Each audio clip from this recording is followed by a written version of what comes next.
The following is a special presentation of Tony Kurre Radio.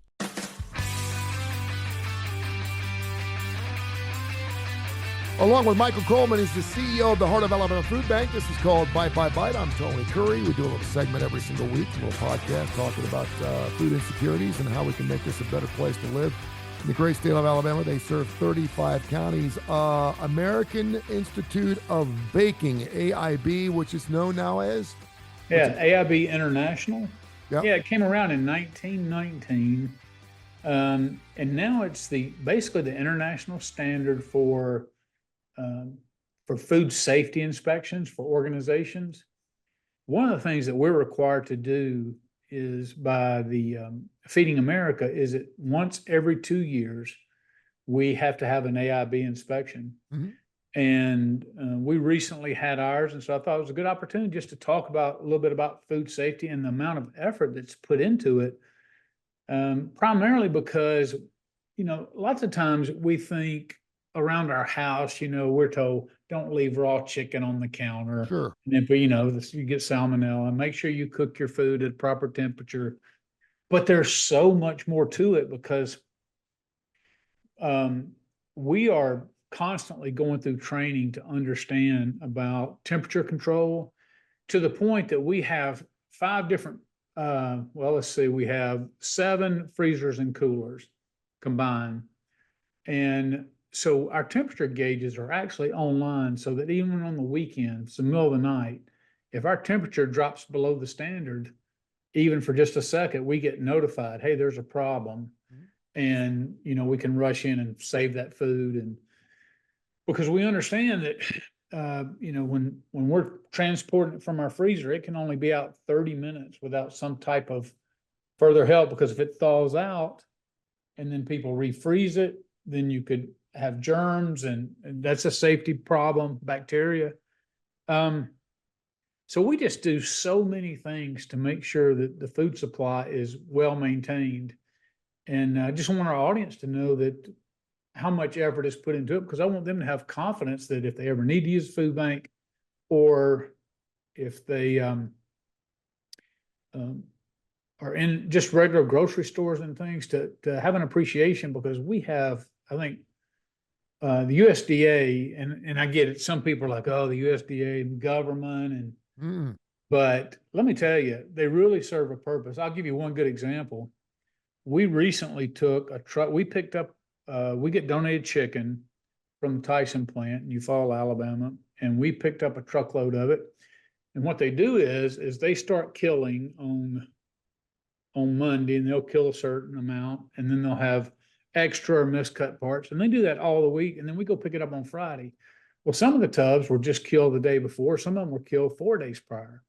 But when you kill a chicken, it's got to stay under 41 degrees, and it's got a certain amount of days before that chicken has to be frozen, or you can't process it. Sure. So we brought it back here. It happened to be a long weekend, so we had to drive it back to Georgia to have it processed into small bags that we could distribute out to families. When we got there, the USDA inspector ended up taking 8 of our tubs of chicken, and we had to dispose them. I actually had to pay to have them disposed of, because he said, no, you're past the date. Wow. So any kind of food processing company, they have to have a USDA person on site. The company actually pays for that, and he has total authority over that. Anything he says doesn't fly. And while that's aggravating, I'm really glad that we keep our food system safe. We do that with beef, we do that with chicken, on and on and on. I know a lot of people are hearing right now that the next pandemic may be bird flu. Yep. You have to kill a lot, it's getting into other animals, it's getting into cows, it's moving on to people. And so lots of times when a flock gets bird flu, you have to destroy everything that's there. So it's, those kind of things are a real problem. Another thing we do though in food banking is that we monitor all the food that's distributed, so that if there's a recall, and we probably get 4 recalls a month from, sometimes they're voluntary, sometimes they're involuntary, but we know where all the product is from that lot, and we can distribute that warning out to our people to make sure they don't distribute out. Because think about it.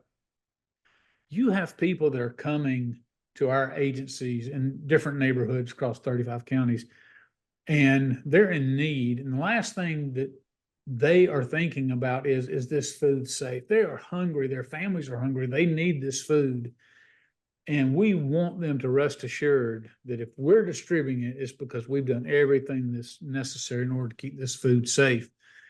So we have all these practices put in place. We have all these different monitorings in terms of keeping the floors clean. It even with AIB, they even inspect the outside, and we get the few things that we did get docked on. One of them was we had a weed that was growing up against our building on the outside. And so they say you cannot have any grass or weeds touching the building because it invites rodents, it invites bugs, anything like that. So we got a superior score. It's the first time. I'm very proud of that. It's the first time we've done that. The staff did an incredible job. I mean, they were the ones that worked so hard on this. Did very well. And some of the things we got dinged on, like one of our freezers had a little condensation on it. Yeah. So bottom line, it's a ding. If it's a ding, it's a ding. It's a ding, yeah. Yeah. But we moved the idea that we're processing 30 million pounds of food this year, and that nobody's been reported sick. We've gotten all the recalls out. We know for a fact that our food is being stored safely, it's being processed, it's being distributed safely. It's not just to our agencies, but then they're storing it safely and then distributing to their people. I feel so good about that, but I just want people to understand there's a lot of cost associated with that. There's a lot of training that goes on.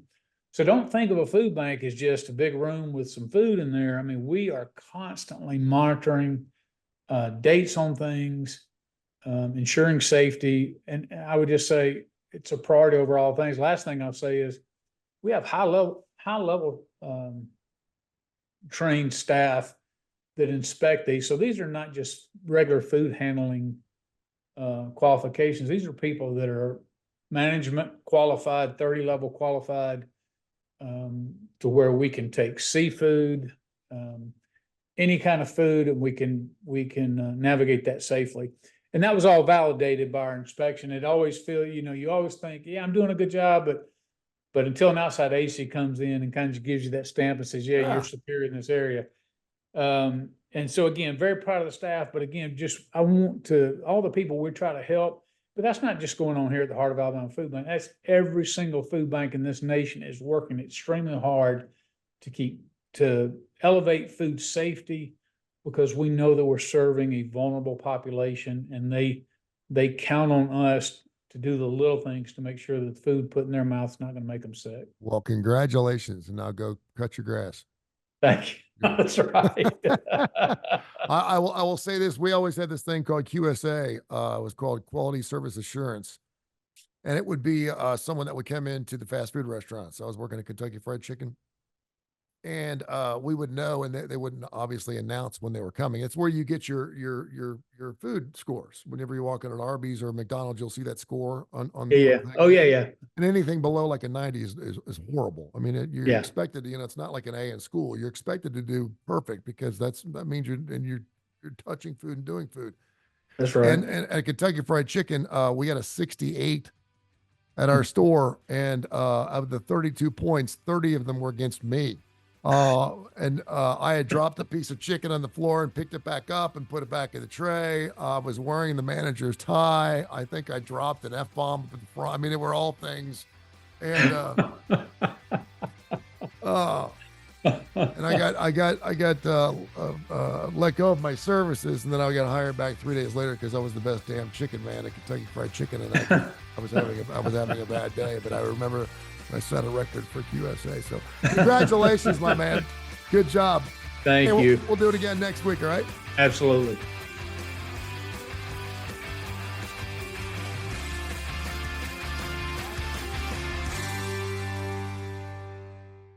This has been a special presentation of Tony Kurre Radio.